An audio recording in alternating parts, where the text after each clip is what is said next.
Hi everyone, welcome to our research seminar series. We are delighted to have Josh Tan here with us today. Before we get started, I just want to remind you to go ahead and click the subscribe button on below the video there and stay current on what we're doing here and new videos coming out of Protocol Labs.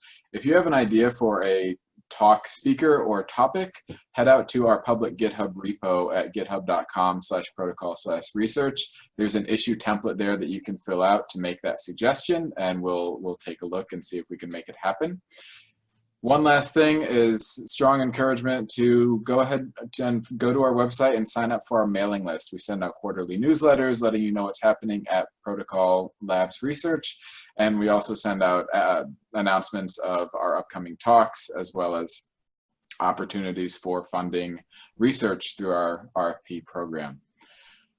Okay, our speaker today is Josh Tan. His bio is interesting and long enough that I kind of had to abridge it a little bit. He's a doctoral student in computer science at Oxford. He has a master's degree in pure math from the Courant Institute at NYU, where his research involved applications of geometry and topology to artificial intelligence. His PhD thesis explores different ways of applying category theory and sheaf theory to computational learning theory. His interests include category theory, computational learning theory, sheaf theory, robotics, and art history. He also runs the Meta-Governance project, works with members of NIST on indicator frameworks for smart cities. He's part of the executive team at Compositionality, which is a peer-reviewed open access academic journal dedicated to compositional ideas in science and mathematics. And he also co-edits a book series called Applied Category Theory, published by Cambridge University Press. So lots of interesting things there. We are very excited to have you, and I will let you take it from here. Sweet. Thanks, Jonathan. I love how most of that bio is kind of like one giant exercise in misdirection, because it has pretty much nothing to do with the talk I'm going to give right now. I'm kind of like I guess what do I call it? Like one of those like nighttime crusaders for good governance. And this is kind of like one of the kind of efforts for promoting governance from a computer science perspective, obviously, as you'll see, but relates nothing to AI. So don't expect any of that in this talk. Okay. Oh, okay, it works. Yes. Thank you. This is a talk about a paper recently published with my wonderful co-authors called Modular Politics towards a governance layer for online communities. I keep this slide around mostly because just to prove that we do have a designer on the team and that we do terrible things to him, like ask him to like represent what governance is and what like politics is. And it's like, this is the best he came up with. And, you know, I think it's a pretty good shot. Though hopefully as the thinking evolves, you know, he'll help produce even better graphics eventually. Okay. So a quick outline. I try to sort of signpost at various junctures in the talk because I just, well, I guess my experience, like attending a lot of math talks, is that it's like super useful. I figure it would be useful in a more social sciencey talk as well.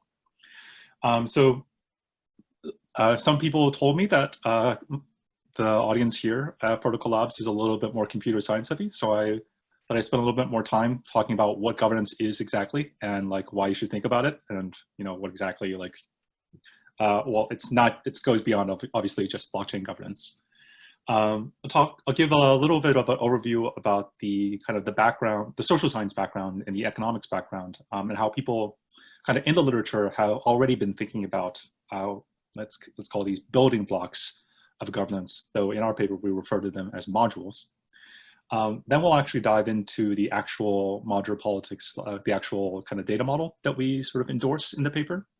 And I'll go over a little bit about like our decisions and choices about like why we made those, why we decide on certain entities and not on others.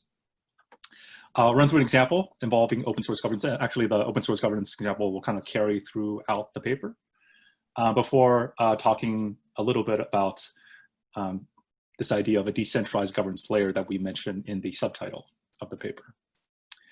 And lastly, I know I'm hoping some people here will be like into category theory and compositionality and things related to that. Because I know like next week, you literally have like Christian Williams talking and Greg Meredith talking about R-chain, right? So I'll give a little preview of some current work we're doing with Jules Hedges and Philip Zahn and Seth Bray on how do I think about this from a more mathematical perspective, and specifically how do I convert this idea of like code modules, which are relatively, let's say, loosely defined in this paper, because it's more of a social science paper, in order to think about it more compositionally and more rigorously as the kind of like underlying basis for a governance protocol. All right, and as I mentioned before, feel free to interrupt me at any time. All right, so what is governance? Well, governance, writ small, is about control. So these are things we're typically pretty familiar with, like control over human behavior in the form of regulation, penalties, taxes, exile. So if you use racist language in a Facebook post, you might be reported. And if you repeatedly use racist language, you might be banned. And if your racist Facebook post contains a credible threat of violence, then you might get a visit from the cops. So you can't post racist content or you'll be banned is a kind of law on Facebook. But laws or rules are really only the most obvious examples of governance. Norms, for example, are rules which get enforced by the community. You should not post racist content or you'll be ostracized by your friends is a kind of norm. Markets set a kind of explicit price on behaviors, and often it's implicit that these are strategic behaviors. So for example, if all the racist content on Facebook causes people to cancel their Facebook accounts and move to TikTok, that'd be a good thing or a bad thing. Anyways, then that would be an indirect way that the market regulates hate speech because it creates a financial incentive for platforms to regulate hate speech. And finally, code or architecture prevents behavior by making it impossible. So this is your typical notion of code as law. So for example, in the continuing that Facebook idea, if Facebook had an AI that could detect if a post was racist and simply not allowed to be posted, that would be an example of code or architecture playing a role. And that was your one mention of AI that I will give at this talk. So, okay, laws, norms, markets, code, but what does that actually mean in practice? So I thought a nice example, given the current audience, is to actually just talk about the governance of code itself. And this, I guess I want to start off with this idea that it's not necessarily in an open source context at first, but just thinking about it kind of broadly, like what goes into like sort of like all the decisions about code. And I thought about it a bunch, and I'm a computer scientist and I like long lists. So this is what I came up with. Probably very incomplete, but probably also overwhelming. So I just want to pull back first and say like, okay, the goal here is not to sort of articulate that this is like a correct and complete model of all the things that are going on when we govern code, but just to say that it really involves a lot of different things. And then governance as a word and as a sort of, let's say, a design discipline really involves thinking about a lot of different sort of aspects of how a certain thing gets controlled.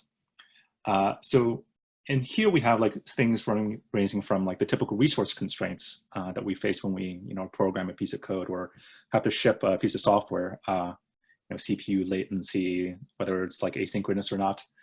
And a lot of these things do get managed by the operating system kernel, but also like the, your choice of programming languages and the kind of libraries that are available, obviously to determine the kind of things you can expect, the kind of code that you will actually use. There's runtime checks, compile time checks, formal verification.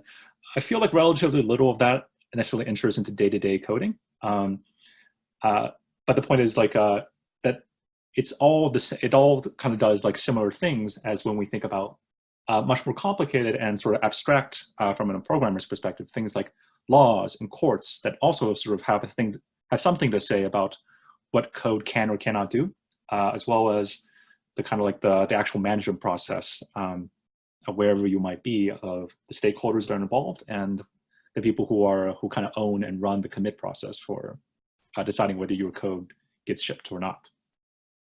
And I made a small sort of like a little division there between relational and local, just to sort of illustrate that there's kind of like an operational situation when you're writing code, And you think, okay, I can like do, like I'm making these decisions because of the architecture and the sort of the tools I'm using.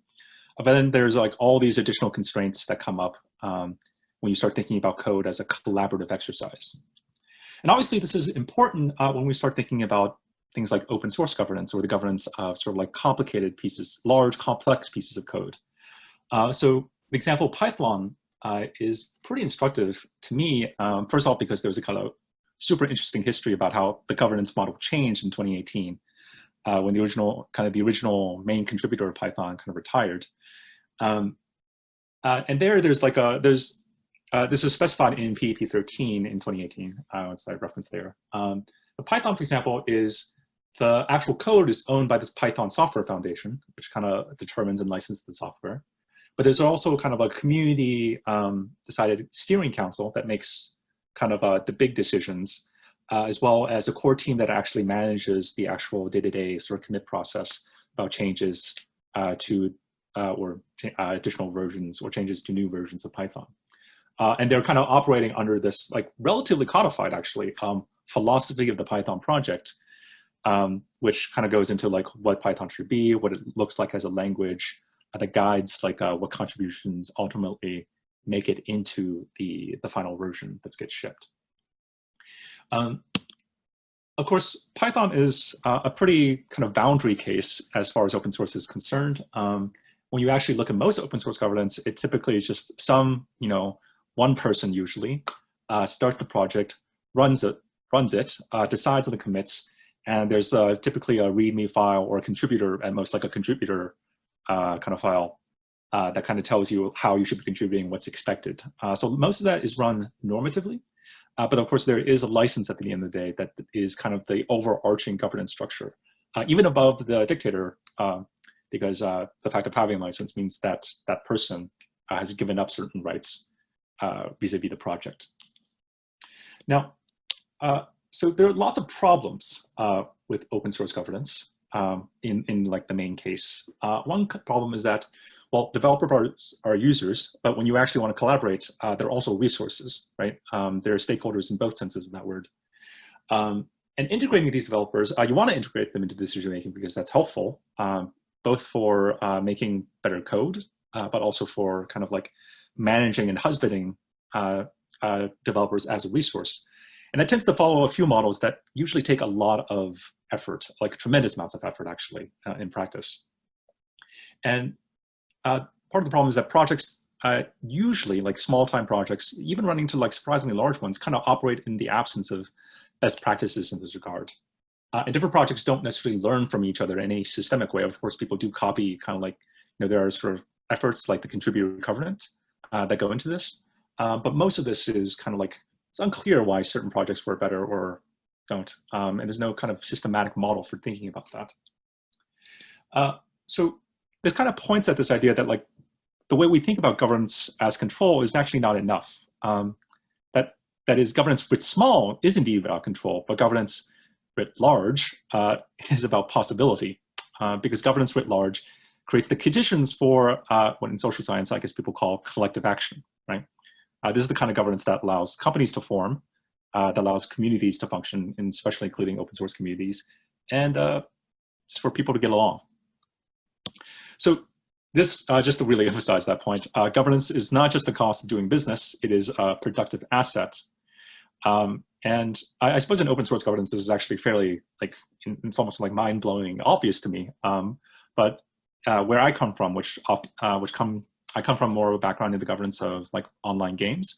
This is like a hard thing to convince people of, because typically you're dealing with griefers and idiots and 12-year-olds. Whereas here it's a slightly different situation, and obviously it's much more important to, I guess, create a project that people can sort of contribute to together. Yeah, so just back to the sort of Python language example. So Python kind of organizes the way it thinks about this kind of collective action problem by means of a kind of a constitutional document. Most organizations kind of like, this is kind of like a standard pattern where they'll organize the way they kind of run and govern the project through a constitutional document. In this case, this is PEP 13, as well as the the bylaws of the foundation that owns Python. Now, in most open source projects, this unclear what happens. Usually there is no constitutional document. Though, as I mentioned before, there are kind of attempts in the community to kind of go toward things like the Contributor Covenant and other kind of constitutional related documents. I just want to sort of point out that like these kind of constitutional musings are necessary because they kind of like important in how we design these collective action situations or design for these collective action, designed for collective action. And yeah, so this is the description between like in the kind of a local or operational scenario, we're making decisions about code. Whereas in this kind of relational stuff at the, let's say, think about at the commit process, we're thinking about decisions about rules, like how we enforce and interpret rules about code. And then there's this constitutional, we're really thinking about like, how do we come up with these rules, like, and who gets to decide them? All right, and I hope you can tell in your screen, but now that top thing is colored in green, and one of the kind of like the motivating questions that we had in this project at the beginning is, well, okay, so in these constitutional situations, how can we reason about that? Or how can we build code, software modules and code to support these kind of constitutional decision-making procedures? And just to compare, like, for example, most open source governance systems that even bother to have a constitutional mechanism, they do indeed specify that thing mostly in text. So this is your prototypical idea of off-chain governance, right? All right, so 2 points, just to summarize. Governance writ large is about designing for collective action, and a governance system is a setting and design for collective action. But designing governance systems is hard, is like incredibly hard. As Margaret says, it is exhausting and contentious to get text exactly right. It's just like people kind of hate doing this, and I, as a computer scientist, honestly, like, I'm not really the biggest fan either.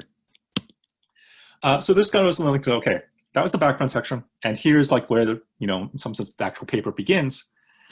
And I want to begin with kind of this really lovely, you know, statement from Ostrom. I'm kind of paraphrasing here, but the idea is that there exists a set of shared and essential building blocks from which any governance system can be built.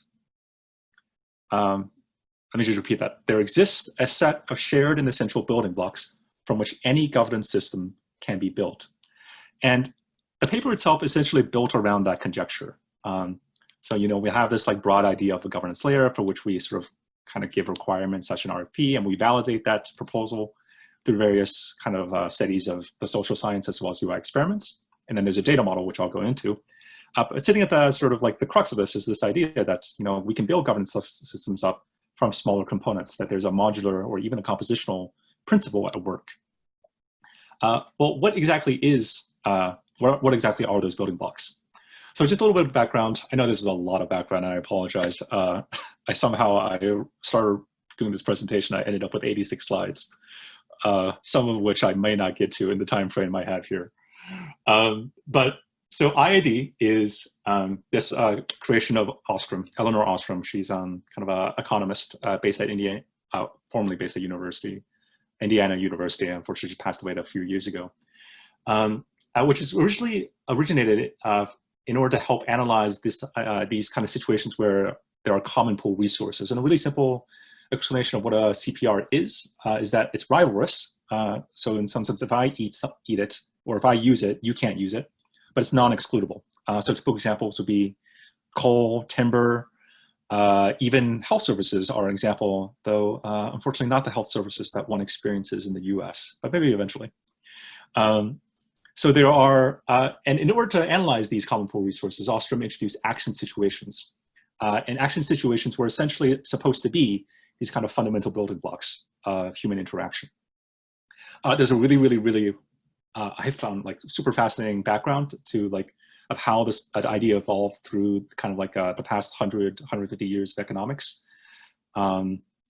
I'll just mention Buchanan here, who talked a lot about public choice theory. So it was Hayek, was reasoning about like how these kinds of, well, he doesn't call them action situations, but how like different sort of governance patterns emerge from the sort of interaction between people, kind of naturally rather than imposed from above. Okay, but I'm not going to go into that. All right. Oh my God, I didn't realize that the pixelation on this was pretty terrible. But okay. So what is an action situation? Well, this is essentially it.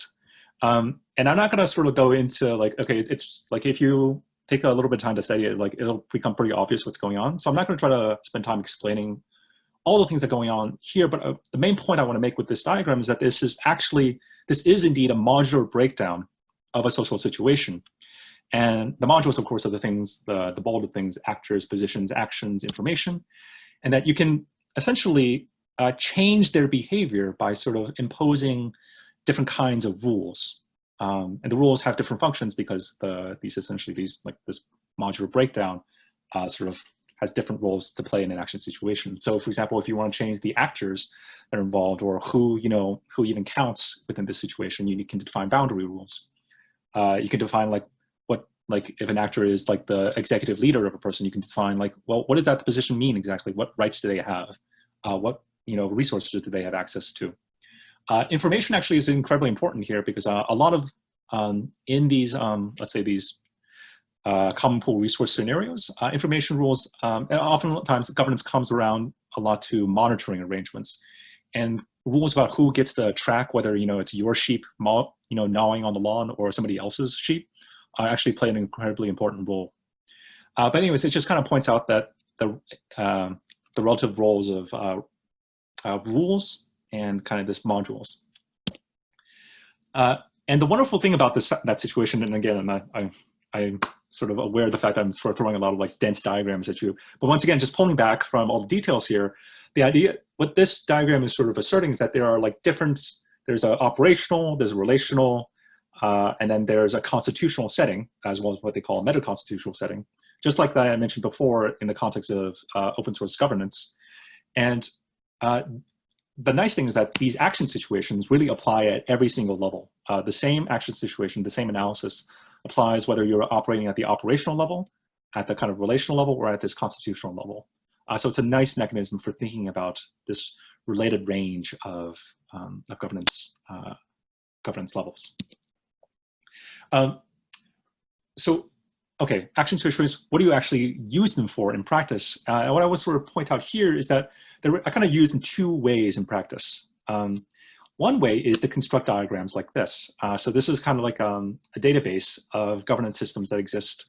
Well, this is from SESMAD, which is a database of kind of governance systems that apply to ecological systems. And the Montreal Protocol here is specifically about the governance of ozone systems, which entities are allowed to pollute and what quantities, things like that.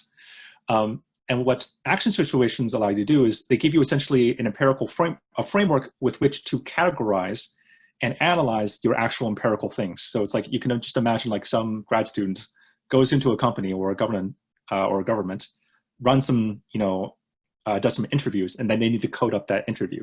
And an action situation / IAD as a whole, this framework, is one way of sort of coding up that kind of empirical input. But another sort of outcome of these action situations with this, like, let's say this conceptual framework, is it kind of gives you a way of extracting design principles. So these are kind of Ostrom's 8 famous design principles for how to govern a kind of a common pool resource. I've cleared out most of it because it's not really important what the details are. It's like once you read the first 3, you kind of get the point, is that most of these principles are really about, they're kind of articulated at this constitutional level. They're about how we design governance systems at that, at that sort of like rules about rules level. And that's exactly kind of where we want to sort of focus our attention. And just the second point is that, of course, all these things are text, right? They're literally, I mean, you can see it in front of you. What if, would it be possible to express them or implement them in kind of like code-like formats? So that dives into kind of like, I guess like segues into this question of like, okay, what kind of model or what kind of resources, what kind of data model can we build? Kind of think about like the intersection between these action situations with these IAD on the one hand, the way social scientists think about collective action, and maybe the way that computer scientists or developers can think about collective action. All right. So, all right, this slide. I didn't know quite where to put this, but I just want to like be clear that even though I'm talking about open source governance, and then I think that's a relevant example for the people here. The paper actually draws upon a very wide range of different examples in online governance, including things like games. For example, Lambda was one of the early kind of experiments in sort of democratic governance and self-governance, as well as peer production like Wikipedia, and of course, like, you know, platform, the design of the platforms we live with today, like sort of platform governance in the form of like, you know, Facebook, Twitter, and other technologies like that. And I'll just throw out a little kind of like self-citation there for kind of a Medium post that we talked in which myself, Primavera, Michael Zargum, and Jeff Emmett talked about DAOs. Now, that's it. Okay, so you've seen the structure of the paper, and I just want to do a little bit of signposting here. So the paper kind of goes through the requirements, talks about the social science, then the data model, skims the conjecture a little bit, and then kind of on the way out, kind of reviews these things and kind of problematizes. And we are currently here. So I've done kind of an introductory, kind of a little bit of social science, a little bit of background. Now here we are. I'm going to introduce the data model, talk a little bit about the conjecture, and then on the way out, we'll talk about that idea of a governance layer.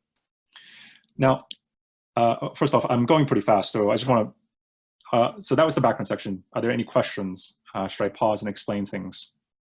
Or am I going too slow? All right, silence means I have permission to continue. Okay, great. Seems like a good speed, thanks. All right, sweet. Okay, so entities. So I think about this as a data model. I think when I say the word data model, like it raises the hackles of the social scientists on board, which, you know, it's kind of funny in a way. But okay, I'm the one presenting, so I'm just gonna talk about these as actual entities.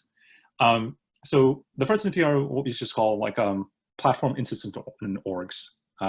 So these are really just like, you should just think of it as computational environments. A platform is of course like the obvious things, the computational infrastructure.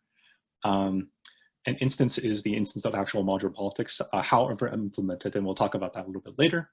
An org, which we also call agreement, is that kind of local computational environment that represents the actual setting for collective action that we're sort of seeking to design. So we're really trying to design orgs, and at the meta level, we're trying to think about like what this like instance exactly is supposed to function. So examples are DAOs are a kind of org, subreddit or any kind of forum would be a kind of org. Facebook groups are orgs, game guilds are orgs, and Google Docs are orgs. And I've had long, interesting conversations with, I don't know if you guys have, Ed Superior is a kind of, he's kind of like works a lot on the design of like Google Docs and collaborative software. And like his position is that a Google Doc is like all you need for designing a community. And I kind of like, as I've been, because everything I do is go on Google Docs / these shared collaboration documents, it's like, it actually is a really, really nice kind of setting for thinking about different kinds of governance scenarios, and it's really easy to prototype these different kinds of governance systems. Anyways, that's kind of a tangent. So modules. Modules are these building blocks. They're kind of representative of you know, what we think of as action situations, or at least the components of that of an action situation. They are configurable software packages that can alter the behavior of processes and programs that run within an instance or org. And we mentioned processes and programs because they're supposed to govern, of course, not just programmatic things or software, but also like sort of human behavior as well. We call the editable configure operations, options of a module are called policies. So examples would be like voting, like of any kind of voting system would be a module. And most governance tools end up being voting systems at this point. A reputation system, like SourceGrid actually, would be a kind of module in this sense. A jury system, like one of Amy Zhang, who's one of the co-authors of this project, developed essentially a jury system module. And that would be, or any kind of system for content moderation, that would be an example of a module. A very popular thing in like legal circles today are as like sort of different mechanisms for alternative dispute resolution. And any of those things like Claros actually would be an example, would be a kind of module, right? And the point of the diagram down here is just to sort of illustrate, to kind of compare like what when I'm talking about action situations and how that relates to action situations. And what we're talking about here when we talk about programs, modules, and orgs or such agreements is that this is supposed to be kind of the innards of an action situation. And it's supposed to sort of ideally allow you to sort of interact with different kinds of essentially action situations, different kinds of institutions. It's a model that's supposed to specifically designed to allow you to reason about and sort of analyze these kind of institutional interactions. And sorry, just to be clear, when I say institution, I mean like this entire sort of like these 4 boxes all put together. Now, okay, I'm not going to spend a little bit too much time here because I feel like I'm already going to run out of time. I have literally like 50 slides left. All right, let's go. Let's keep going. It's a race. All right, so monitors are, okay, so monitors, the definition that we give are read-only modules that provide feedback for evaluating specific conditions in a governance system, so in an org, according to consistent criteria. Really the reason we want them, and that like, okay, so you don't necessarily, there are examples of modules, right? There are instances of modules or subclass.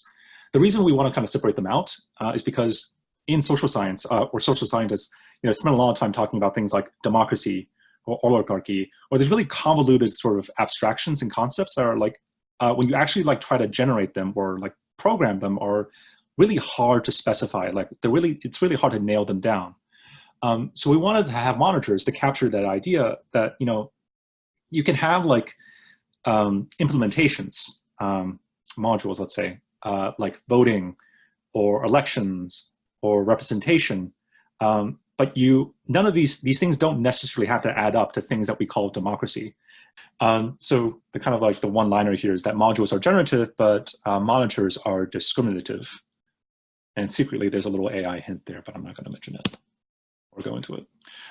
Okay, so operational, so entities or operational entities are pretty clear. There are users, which are causative agents, and then resources, so the things that users might care about. These might range from things like literally like CPU time. That was a major sort of like, or storage space. This is a major resource in games like old games like Lambda Moo, but of course it could also be like, tokens. And lastly, permissions. Now again, from the perspective of parsimony, we didn't really need to add permissions as a kind of separate entity. But of course, the reason for this is that permissions or access controls play such a huge part in the way that current online governance is shaped. Like, for example, like for those of you who've been paying attention to that recent Twitter debacle, the problem was kind of entirely an issue of access controls. And most sort of online projects are governed vis-a-vis like this idea of like an admin, there's an admin panel, and then you kind of just curate access to these different controls. All right, and this is just a summary slide in case you want to check all the different definitions all at once. And I have this here just to kind of illustrate like what the relationship, once again, just like comparing action situations we had before to this kind of like very like lightly schematized version of the entities discussed. And of course here we're really trying to like, what we want to kind of emphasize is the relationship between the instance and the platform here. So this kind of relationship, the bounding box, as well as the relationship to different kinds of processes that might run on that platform, because that's the kind of where the interesting or kind of curious unspecified stuff might happen. All right, we'll do a little kind of a dive into open source governance. So, or just like literally on the smallest chunk of it. So you might be interested, like you're a user, you come to an open source software project, you're interested in contributing something. And then what happens? Well, there's an executive process by which somebody, like maybe just the dictator or the BDFL, makes a decision. Oftentimes there's not even a judicial process, but maybe there's like, the question of like, does this actually happen or not? And that gets a commit to the code base. So this is the kind of like currently what's happened. There's just like a process that runs forward. But okay, you might be interested in thinking about, okay, well, let's complexify this thing. Let's actually like explicitly think about what kind of rules might happen implement a set of rules for thinking about which code actually makes it through to the code base. And maybe like part of that, it depends on the user's reputation, right? So like these commit rules are a separate module or a separate process that shapes or regulates this executive process, right? Whatever that is, and user reputation is an input to that. Now, there's an executive team that's actually running this executive process, right? So there might be a separate process, an election essentially, that determines this executive process, right? This is like a user's. Okay, I won't go into that, but there's also maybe a judicial team, which is maybe might be selected through a different process, maybe sortition. Sortition is just essentially just random selection, and this judicial process is taking kind of like maybe precedent into account, right? And lastly, maybe you have a legislative. Okay, so you have these commit rules, but where do they come from? So maybe there's a legislative process that's sort of used in order to sort of think about what these commit rules actually are. So this legislative process is sort of guided by a legislative team, which are then selected through an election. And the point here is that like you can sort of build this like iterative levels of complexity on what was originally just like basically just like a really simple, somewhat simple, direct, and fairly normative process. But suddenly, like as you sort of add explicit interactions, you add processes, you add sort of like data inputs, this becomes much more complicated. And modular politics essentially is just a way of organizing the way that these things happen and allowing us to think about, okay, so if this was actually a piece of code, how do we modify the way that code is run? How could we run different election processes? How could we run different sortition processes, right? All those things are sort of managed by programs, which are then controlled through these kind of like this broad abstraction of a software module. And okay, so like part question that I always ask is like, okay, so like who would use something like this? And our typical answer is like, okay, essentially foundations that care about open source. This is again focusing on the open source example. Foundations that run a lot of open source governance problems and deal with this on a sort of fairly regular basis. They're interested in like, how do we think about like, okay, what are the best practices in open source governance? How do I sort of like systematize this? And how do I think about this? And one example would be even the Ethereum community. And I'll go into that a little bit later. So onwards toward this idea of a decentralized governance layer, or what I like to think of as a polycentric governance layer, because now, to be clear, I'm not like a, how do I say it, like a blockchain native. I haven't been around since, whenever Satoshi published that, paper. So I don't always perfectly understand. I have the sense that people like mean a lot of different things when they say the word decentralization. It's a very like heavy word in this field. So I like to be sort of fairly precise that when I say decentralized, I mean polycentric, meaning different people have different sort of shares of power. The power is distributed somehow across a network of different people and institutions. And when we think about this governance layer, or this polycentric governance layer, there's a bunch of properties that we care about. Rather than, so how do I say this?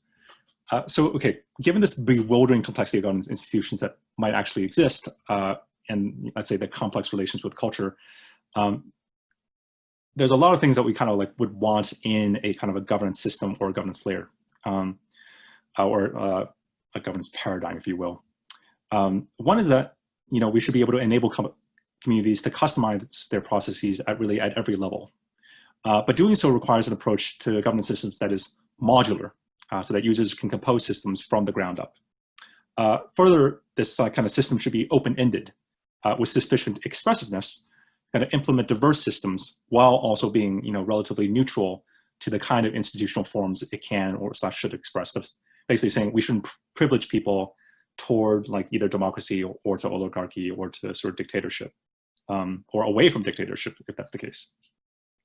Furthermore, as communities struggle with changes in their user base or operating environment, they really benefit from being able to quickly iterate through kind of targeted institutional changes. So this process should be easier if communities are able to borrow and adapt from working solutions, and that's why we care about portability of these components. And finally, as I mentioned before when I was talking about polycentricity, power is really like it's a really important part of how we think of research on online governance. And runaway concentrations of power appear in lots of unexpected places, for example, obviously in blockchains, and can result in harm to users or harm to the ecosystem. The literature does make clear that decentralization is not a cure-all, and that platforms can have a skewed distribution of power and still function stably, effectively, and in the interests of its users. So an online governance standard that can prepare systems for this level of variety should be interoperable. The idea that there's many institutions that operate at the same time, and you want their processes to somehow interconnect with each other. So there's a different, just to give you an example, like different sort of versions of what we think of as like this governance layer or this governance system at this level. There's lots of kind of like different configurations that exemplify like this kind of modular dynamic. At the top left, we have multi-MC. This is like a mod manager for Minecraft. And you kind of imagine here like the orgs would be Minecraft servers. The modules are essentially these mods. And they're kind of interacting together in order to create the sort of the gameplay experience as well as the governance system in that game. There's other examples. All of them demonstrate some degree of modularity, oftentimes maybe just in the form of text. But it gives you kind of, my favorite actually is the example, which is on the bottom right, which is called Constitute, which is a collection of actual live national constitutions. And the funny fact about this is it kind of introduced an ontology, essentially a data model for how constitutions should be compared.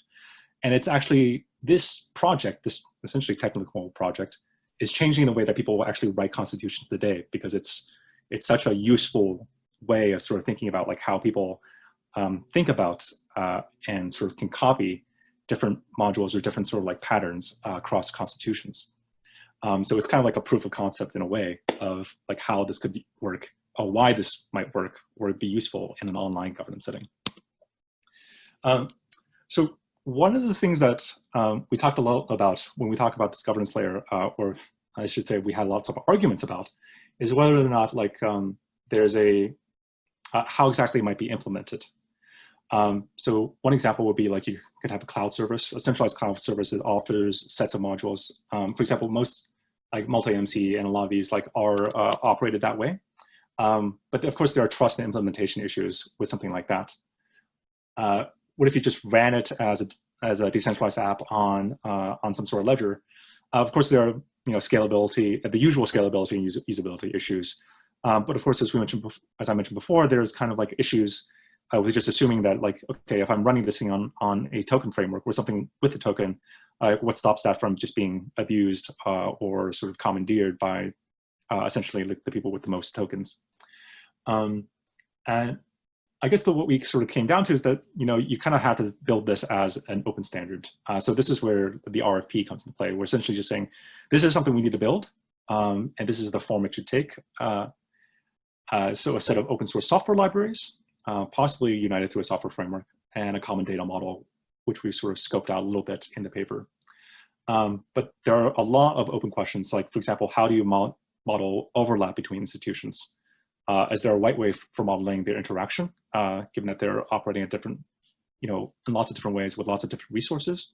And how do I build more interoperability in this sort of ecosystem of governance tools?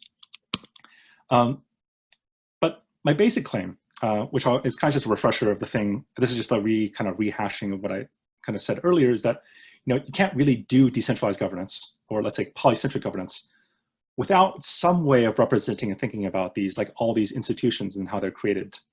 And in particular, you can't just assume that, because you have a decentralized technology, that will, preserve or guarantee decentralization of power, right?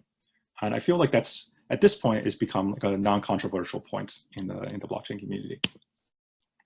I guess like what I want to point out is that when you actually, if you exit the blockchain and think about just like how code is governed in these communities, but actually the development is already polycentric. So this is a list of players in kind of a theory development, courtesy of Hudson Jameson, circa 2018.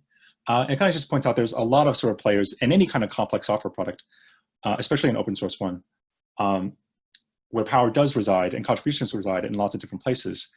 But the kind of interesting thing is that all these different entities have their own kind of forms and own formats of governance, their own institutions, their own ways of making decisions. And they interact in all these really complicated ways. So any kind of like governance, let's say like a meta-governance structure, has to have a way of reasoning about and thinking about all these different ways of sort of these institutional practices and arrangements. I want to skip this since I'm running out of time. So this is just a preview of some work that we're doing right now with Jules and Philip on how to sort of extend this to a more mathematical sort of representation. So the limitation, there are many limitations to the proposal. I'm kind of surprised that you haven't, like, people here haven't jumped up and said, like, you're just wrong already. But two of the things I want to emphasize is that, okay, we're talking a lot about modularity, but does modularity actually support innovation? Does it actually sort of support like ecosystem productivity? And like, it's kind of like we just say we hope so, but it's not always clear. And it's also unclear like what exactly we mean by like a space of institutions. So modularity is this broad way of talking about, okay, so I want to sort of separate systems into smaller systems and I want to stick them together through these kind of logical interfaces. Whereas compositionality is actually a much more rigorous thing. I guess the definition here I give is sticking systems together while preserving some property or structure. And when you can define a precise sense of compositionality, you have essentially a way of reasoning about what exactly a space of institutions really is, right? So it's like it's a more mathematically rigorous way of thinking about what we mean by ultimately by institutions, action situations, these kind of like settings for collective action. And this gives us a useful way of sort of thinking about what kind of structures these things have or carry. So modular governance, broadly speaking, is just it's a theoretical construct. It's a paradigm for exploring this kind of design space, exploring governance as a design practice. But what we think of as compositional governance, it can be much more sort of solidly and practically realized as an actual software library for composing small games, games being in this case the prototypical institution involving people, into bigger games. Now, I think people here probably have some familiarity with open games, so I'm going to skip certain things here. Broadly speaking, an open game is well, technically it's a morphism in a symmetrical monodal category, or even a bicategory. But I'm going to take the Bob Koike approach, or what I call the Bob Koike approach, and say just what's really going on here is just a bunch of diagrams. It's a way of like just sticking things together via these strings.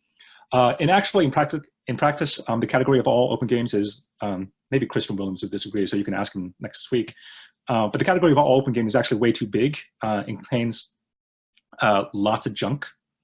Including like potentially unexplored stuff that has nothing to do with game theory. I think literally, yeah, so like one of, I think Alan Ransel, one of the guys at Protocol Labs, did work on like open games and learners, right? So this is one of those things that we don't care about. We don't want to think about like learning in this context because it's not really a reasonable approximation of what we think of as institutions. So in practice, we're just going to use the subcategory generated by decisions and functions and kind of define functions here. So you have a function you can lift in two ways to an open game. There are decisions. So I have an action and I get a utility back here. That's the R that's represented here. And there are outcome functions essentially that kind of just map a bunch of decisions, either sequential or simultaneous, to an actual reward. So it's a very, diagrammatically or syntactically, it's very simple. There's a lot of like complicated semantics which are going under the hood, which I don't have time for because I have 3 minutes left. But I'm gonna just run forward on this. So this is the structure. So one of the kind of interesting things. Just to interrupt really quickly, I want to, people can jump in if they do have to leave on the hour and ask their questions now. But in terms of your time, we're not gonna kick you out. We'd love to, hear you do justice to the talk, and if people have to leave, they'll leave, and the rest of us will stay and engage with you. So don't feel like this insane pressure to push through. Awesome. Thanks, Jonathan.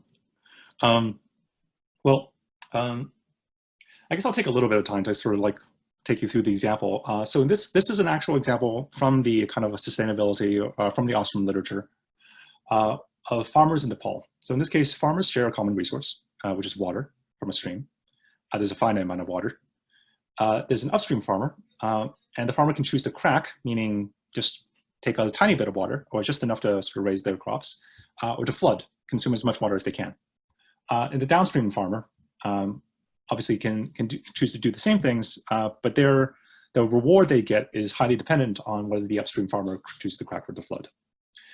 Now, in this setting, so this is a sort of simplified setting, there is an institutional arrangement that is actually seen in practice. So in that arrangement, one of the farmers is assigned, kind of chosen at random or at rotating sort of schemes, is assigned to monitor whether farmers crack or flood, and then they can penalize whether the farmers who flood. But in this case, monitoring does cost money, so the monitors are often given an incentive to actually do the job. In this case, the incentive in these institutional arrangements is that there's a plot of land at the very, very downstream of the river that the farmer who is assigned the monitoring role gets to use. So they're incentivized to make sure everybody obeys, because then they could, they have enough water to irrigate this extra piece of farmland. So this is as I mentioned before, the Bob Koke approach would say that anytime you have a game like this, you should be able to get a diagram. Indeed, you can get a diagram. I'm not going to spend much time sort of like going into the specifics of this. This is just more, let's just say, this exists. And more importantly, this also exists. So there's actual functioning code that replicates the game that's there, and that directly translates the objects of this diagram into code, and then you can run this code and see all the things like Nash equilibria, behavior of farmers. You can evaluate it as an actual social situation, as an actual institution. You can check if it works or not. This is what I would argue. So this application of governance design, told at a very small scale in this toy example, is an extension of this. Is truly an extension of this more well-developed field of mechanism design. And it's what I would argue is, and what we'll argue in the paper, which is forthcoming, is the actual true killer application of open games. That is, if you, it's a sort of open games should really be understood not in the context of game theory, as economists use it, and the way economists use it is really in the context like they're trying to prove things like general equilibrium scenarios. They're trying to analyze very, very specific situations. Whereas governance design is much more kind of naturally compositional. It's much more about sticking things together. And open games is, open games really shines in that context. So this is a kind of claim that I'm making here, and hopefully we'll be able to sort of illustrate the impact that, once again, this is kind of like this is current work. So this is a preview of current future work. All right. And I guess like part of the illustration of that is like kind of actually this game that we sort of built was actually the composition was kind of built iteratively in this kind of rapid prototyping fashion using the open game language that Jules built with these in these 5 examples. So there was a kind of like a iteration through a bunch of different games, and we actually ended up using different like these different games as sub games of this larger game as we sort of added complexity. So the point is, this is like a really lovely combinatorial application that allows you to think about the design of these institutions in a nice, clean fashion. Other examples that we've built include ones where we're actually designing, we're choosing between different games that we might play. So this models more explicitly this kind of like constitutional situation where, okay, I have like a bunch of people, then there's a decision process. Here we just implemented random dictator and majority vote. And then they get to choose between different games that they get to play, or different scenarios under which like there's sets of games that like you could choose to play Presidential Dilemma, but like maybe we should all vote to play this like actually this happy game where we all stand to benefit. And lastly, we also do implement some level of we implement an example where forking, or this idea of voting with fee, is an example of where we're sort of like we have this meta process where we're choosing between games. And that has much more direct applications to the blockchain. Right, and just a rehash or summarization of what I said before, the conjecture of the paper and then what we're trying to prove is that open games can serve as a productive protocol for modeling this idea of polycentric institutions. All right, finally, we're at the end. I apologize for dragging you through all that. So next steps, we're doing a lot of community building around governance tools. So currently, there's lots of platforms do different kinds of governance or have different kinds of governance functionality. But so far, there really hasn't been as much focus on sort of different modular elements of governance. And what we want to do is change that by building a community of developers and people who are interested in this. I encourage people to join the Slack at metagov.slack.com. We're actually doing more practical empirical work. We're doing a interview series. So if anybody who is listening to this talk is interested, is developing what might be considered a governance tool, please contact us, because we love to interview you in order to figure out the opportunities for interoperability and what role your tool plays in this larger sort of governance ecosystem. We're doing empirical research. So there's a database called GovBase that we built, as well as a bunch of UI experiments. And as I mentioned already, the protocol research using open games. And with that, I'll just say thanks to my wonderful co-authors, Prima, Seth, Nathan, and Amy, as well as the extended Metagov team, including Federica, Larry, and Ricardo and Louis. All right, thanks. Open for questions.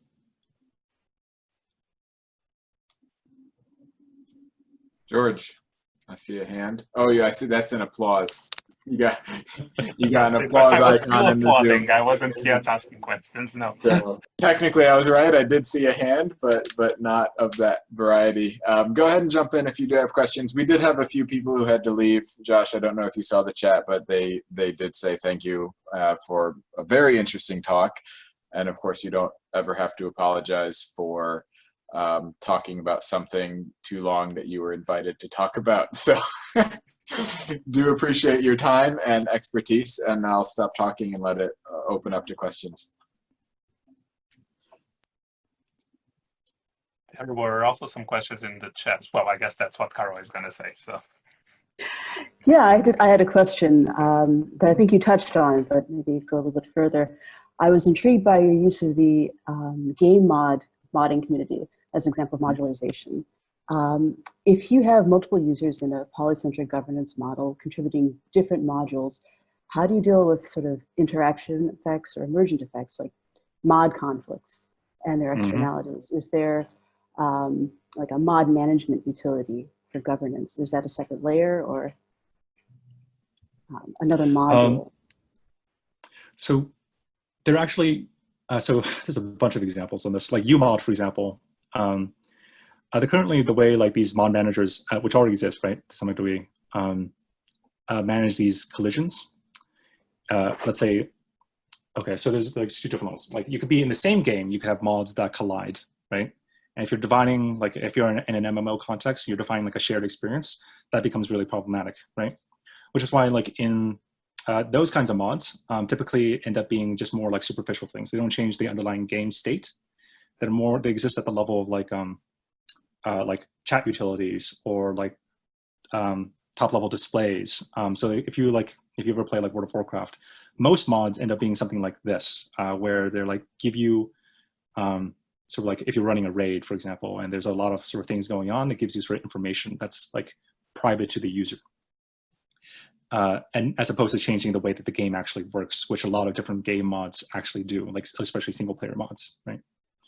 And the thing I guess I would argue for is that most governance features exist at this, especially with respect to like underlying platform state variables, are actually of this form that they're essentially like, they can take the form of these like top level displays or chat utilities. So you don't actually like, there aren't as many collisions as you think there might be, where modules are actually directly changing the underlying game logic.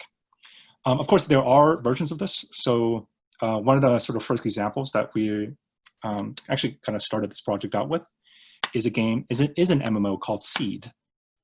And Seed is essentially it's a kind of like a big sandbox MMO where you run I kind of imagine like Minecraft meets The Sims a little bit. And there we do want there to be like a lot of different mods, and we kind of expect different mods to be sort of contributed to by different communities. But once again, it's like the strategy is that they're not going to be making sort of mods to the underlying game variables. Not going to be able to change the sort of economics. They're going to be mostly operating in this like governance layer, and that's how we're sort of handling that idea of module collision. If that makes any sense.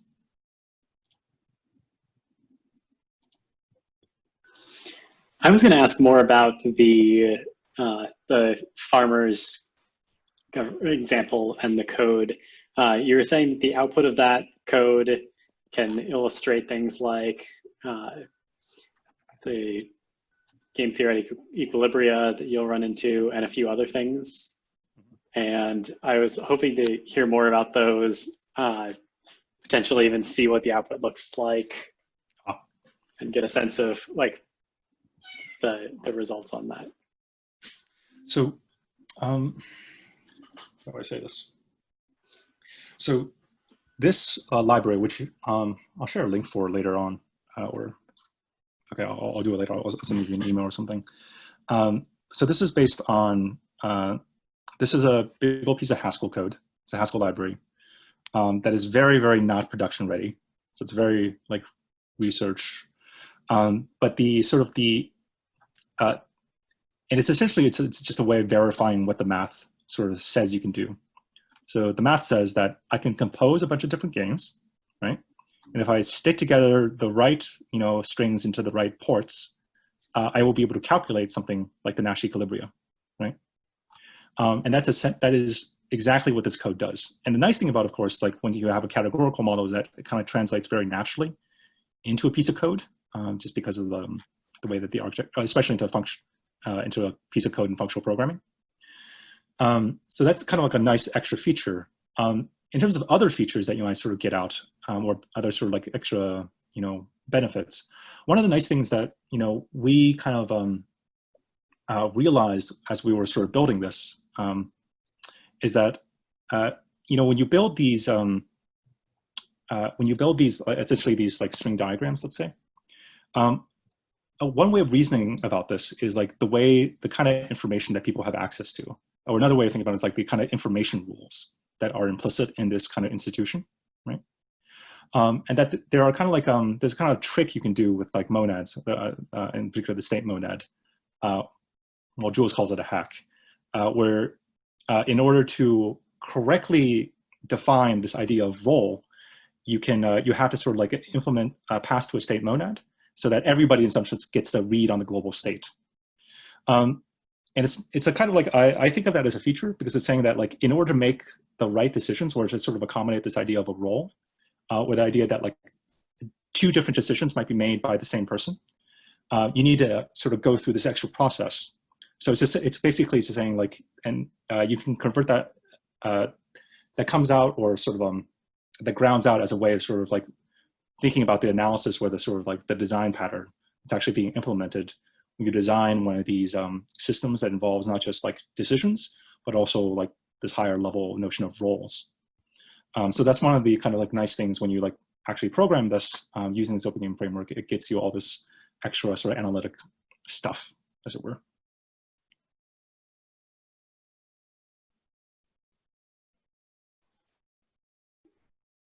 And when you're going through and generating, like converting a real existing governance system, this is less relevant for the simple, like more easily rigorous example here. But on some of the stuff earlier, when you showed the committing code example and how you would go about expanding this to include all of the different pieces of governance as they might apply to that. How do you know that you'll end up with a finite system? Right. Or if you don't, where do you draw the line? Oh my gosh. I guess you can probably tell by my expression, but the answer is I don't. So this, you can kind of approach it from two perspectives. One is that you know, like, okay, yeah, as I mentioned before, there's a lot of junk in the category of open games. So there's no like basis that you can specify, or even if there were, it's not clear that that would be like a finite basis for generating even all the interesting examples, right? In practice, of course, the very few examples that, you know, Jules and I and Philip and Seth have managed to cook up have been, you know, have just used like decisions and functions. But in principle, there's lots of other things that you can put in there that would be also interesting. Actually, a funny story of evidently, these examples were really the first ones where we, you know, in a practical way, use open games to define like in a like actually as compositional, as in like we define a game here and define a game here and actually stuck them together. Because previously, so much of the focus was on demonstrating things like Nash equilibria, which are things that economists care about. And they, turns out, don't really care that much about like actually sticking complicated pieces that, you know, you haven't seen before already together. So anyways, that's kind of an interesting thing. From a kind of, from like the actual modular perspective, let's say from the perspective of the paper, it's also not clear that, I'll just go all the way back, like that these entities are necessarily like cover the range of actually interesting things.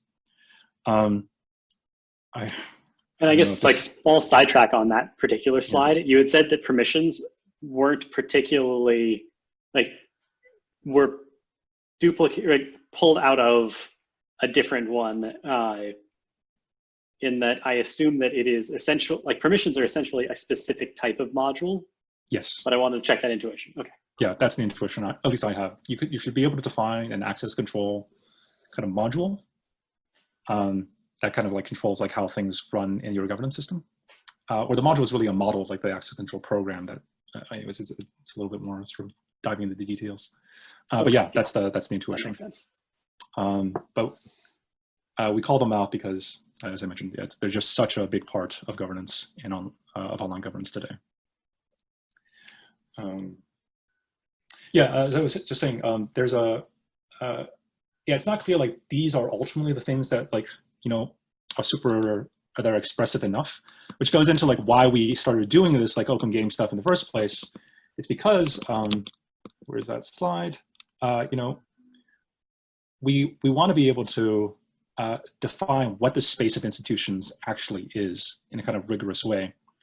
And defining them as games does allow us to do that, but it's unclear whether the games is actually in some sense too large, right? So we're kind of approaching this from like these two different perspectives. One is from an operational perspective, and one is from this kind of like, okay, I'm gonna try to find this correct subcategory of open games that satisfies all these properties, and I need to find the set of like define in a way that preserves these properties, and then I have a proper category or space of these things, and then I can reason about that. Yeah.